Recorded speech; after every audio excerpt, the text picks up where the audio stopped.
What's going on, everybody, and welcome back to JohnnyKpicks. And in this video, I'm going to go over all my bets so far for UFC Vegas 54, Blachowicz versus Rakic. First things first, please hit that like button, make friends with that subscribe button, and don't forget to turn on those notifications so you don't miss out on any of my new videos or live streams.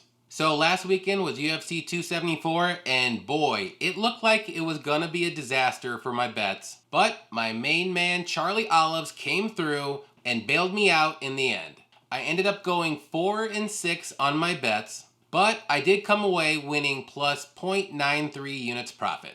And I did end up hitting my 3 fighter prop parlay of Royval by finish, Fialho by knockout, and Charlie Olives by submission, and that was at plus 647. And that makes 5 winning fight cards in a row. And I know some of them I barely got profit on, but I'm very confident in my bets this week. So without further ado, let's jump right into it. The first bet I have is an underdog bet. I bet 1 unit on Hill to win, and I got that at plus 130. So when these lines first came out, I jumped on Hill at plus 130, and I know right now you can probably get her at plus 140, 150 range. But I really like her in this matchup. She's going to be the superior striker, and she does have pretty good takedown defense. Jandiroba is going to want to take this fight to the mat because she's not going to be able to stand on the feet with Hill. But if Jandiroba doesn't get the takedown early, I can see Jandiroba trying to strike with Hill, and that's not going to work out too well.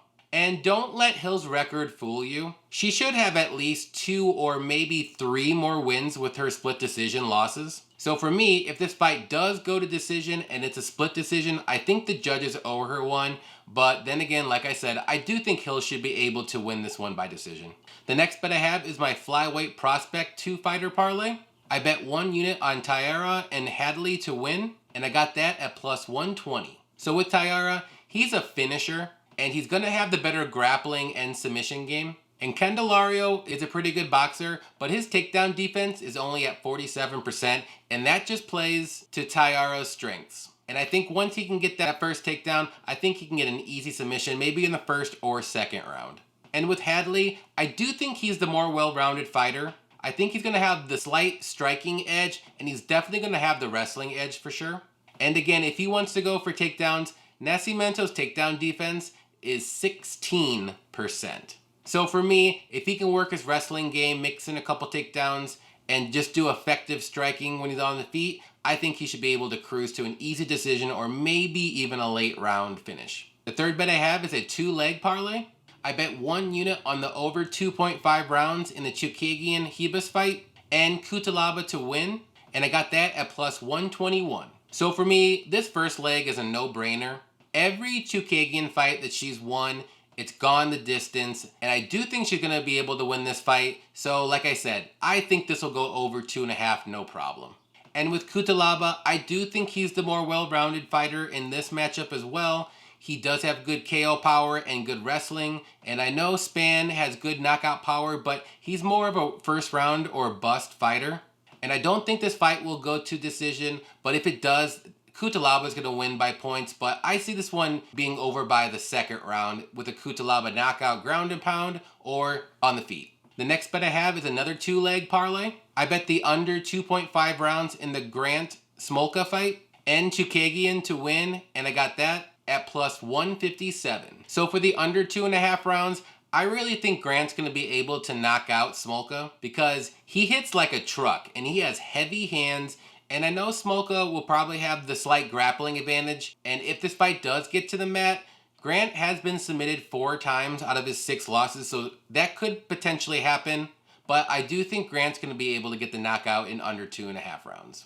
And with Chookagian, this isn't a really hard bet either. She's going to be the taller and longer fighter here. And Hebus is also moving up to flyweight in this fight. And another thing I like about Chookagian is she manages her range very well. She throws a lot of volume. She has really good kicks. And for me, the only way Hebus is going to win this fight is if she can get Chookagian down on the mat.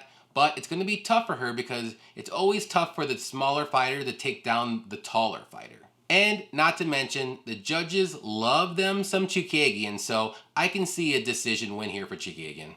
And my last bet is a 2-fighter parlay. I bet 1.5 units on Grant and Rakic to win, and I got that at plus 136. So like I said with Grant, I do think he's going to be able to get the knockout. He's going to have the better striking. He has a really good chin on him. And if Smolka wants to try to grapple Grant, I do think he's going to be the stronger guy, and I think he'll be able to stuff the takedowns. And with Rakic, I think he's going to be the more technical fighter, and his wrestling is going to be superior.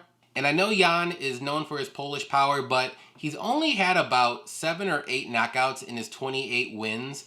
And Rakic's chin is really good too. He's really durable. If he does get knocked down, he does get right back up. So for me, if Rakic can mix in some takedowns here and there and make sure he doesn't get caught with a power strike, I think he'll be able to cruise to an easy decision win or even a late round finish. Alright guys, so those are my bets so far for UFC Vegas 54.